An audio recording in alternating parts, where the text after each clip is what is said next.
ಆಧ್ಯಾತ್ಮಿಕ ಶಕ್ತಿ ಇದು ಕೇವಲ ಭಾವನೆ ಅಲ್ಲ, ಇದು ಅನುಭವಿಸಬೇಕಾದ ಶಕ್ತಿ. ನಮ್ಮ ಒಳಗೆ ನಿದ್ರಿಸುತ್ತಿರುವ ಒಂದು ಅಸಾಧಾರಣ ಶಕ್ತಿ ಇದೆ. ಅದನ್ನು ಜಾಗೃತಿಗೊಳಿಸುವುದೇ ಆಧ್ಯಾತ್ಮಿಕ ಸಾಧನೆ. ಪ್ರಾಚೀನ ಶಾಸ್ತ್ರಗಳಲ್ಲಿ ಹೇಳಲಾಗಿದೆ, ಮನುಷ್ಯನು ದೇವತ್ವವನ್ನು ತಲುಪಬಹುದು, ಆದರೆ ಅದಕ್ಕೆ ಸರಿಯಾದ ವಿಧಾನ ಬೇಕು. ಅದ ವಿಧಾನವನ್ನು ನಮ್ಮ ಋಷಿಗಳು ಸಾವಿರಾರು ವರ್ಷಗಳ ಹಿಂದೆ ನೀಡಿದ್ದಾರೆ. ಈ ವಿಧಾನ ಸುಲಭವಲ್ಲ, ಆದರೆ ಸತ್ಯ. ಮತ್ತು ಅದನ್ನು ಅನುಸರಿಸಿದವರು ಜೀವನದಲ್ಲಿ ಅಸಾಧ್ಯವೆನಿಸಿದದ್ದನ್ನು ಸಾಧಿಸಿದ್ದಾರೆ.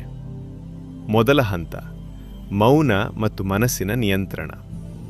ಬೆಳಿಗ್ಗೆ ಬ್ರಹ್ಮ ಮುಹೂರ್ತದಲ್ಲಿ ಸುಮಾರು 4ರಿಂದ 5 ಗಂಟೆ ಎದ್ದೇಳಿ. ಯಾರೂ ಅಡ್ಡಿಯಾಗದ ಶಾಂತ ಸ್ಥಳದಲ್ಲಿ ಕುಳಿತುಕೊಳ್ಳಿ. ಕಣ್ಣು ಮುಚ್ಚಿ ಉಸಿರಾಟದ ಮೇಲೆ ಗಮನ ಕೊಡಿ. ಉಸಿರೆಳೆದಾಗ ಶಕ್ತಿ ಒಳಗೆ ಬರುತ್ತಿದೆ ಎಂದು ಭಾವನೆ. ಉಸಿರು ಬಿಡುವಾಗ ನಕಾರಾತ್ಮಕತೆ ಹೊರಗೆ ಹೋಗುತ್ತಿದೆ ಎಂದು ಅನುಭವಿಸಿ. ಇದೇ ಪ್ರಾರಂಭದ ಬಾಗಿಲು.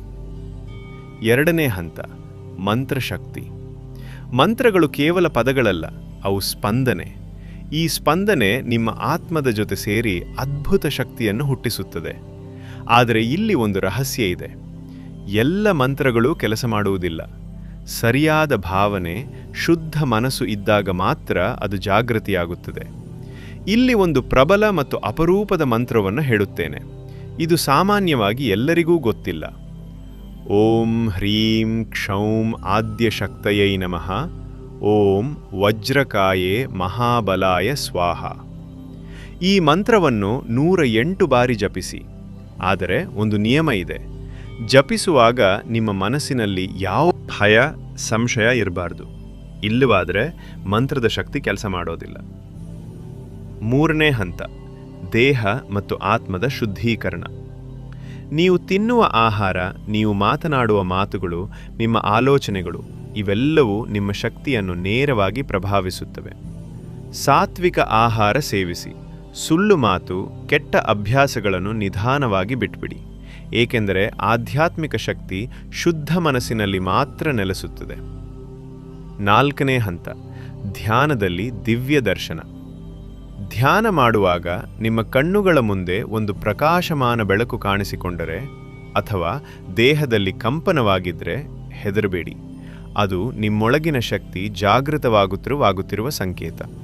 ಇದನ್ನು ಅನೇಕರು ಅನುಭವಿಸಿದ್ದಾರೆ, ಆದರೆ ಅರ್ಥ ಮಾಡಿಕೊಳ್ಳಲಿಲ್ಲ. ಆದರೆ ಇಲ್ಲಿ ಒಂದು ಗಂಭೀರ ಸತ್ಯ ಇದೆ. ಈ ಮಾರ್ಗದಲ್ಲಿ ನೀವು ಮುಂದುವರಿದಂತೆ ನಿಮ್ಮ ಜೀವನದಲ್ಲಿ ಅಸಾಧಾರಣ ಘಟನೆಗಳು ನಡೆಯಬಹುದು. ಕೆಲವೊಮ್ಮೆ ನೀವು ಯೋಚಿಸಿದದ್ದು ನಿಜವಾಗಬಹುದು, ಕೆಲವೊಮ್ಮೆ ಭವಿಷ್ಯದ ಸೂಚನೆಗಳು ಸಿಗಬಹುದು.